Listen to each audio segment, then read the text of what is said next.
Water is so important that the Arabian oasis became the direct inspiration of the Muslim idea of heaven. And no wonder, when you come to the cool shade of the date gardens after the heat and emptiness of the desert, the oasis seems literally heavenly, a place of pure pleasure.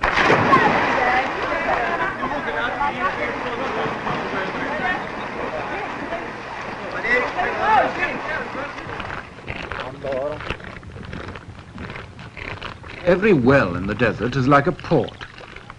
The camel caravans cross the desert like ships cross the sea. There are no frontiers, no fixed territory, no land belonging to anyone.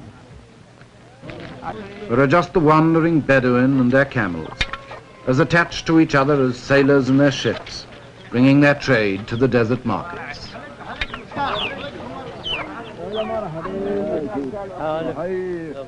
It's a hard life in Arabia, and it breeds hard men, but it's as perfectly adjusted now to the hard land it's lived in as it was in the days of Abraham, the father of all the tribes. There's still a sort of biblical rhythm about it. If you want to know what the loaves looked like in the Bible parable, here they are, baking in Arabia today just as they did 2,000 years ago on the shores of Galilee. And I don't suppose the fish have changed much either.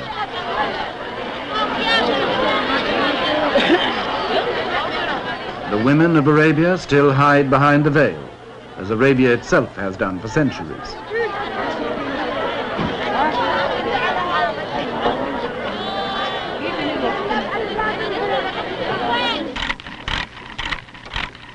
Around the coasts, the Arab boats are made today by hand and eye and ancient equipment, much as they were when the spice trade and the slave trade kept them busy from China to the shores of Africa.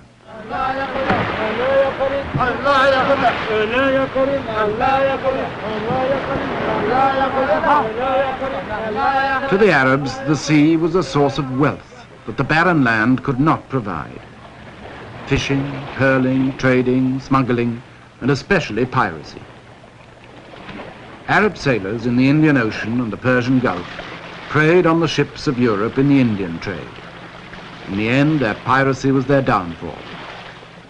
With a few naval sloops and some of the queerest treaties ever devised by man, the British Empire imposed on 2/3 of Arabia's coast the thin red line of peace.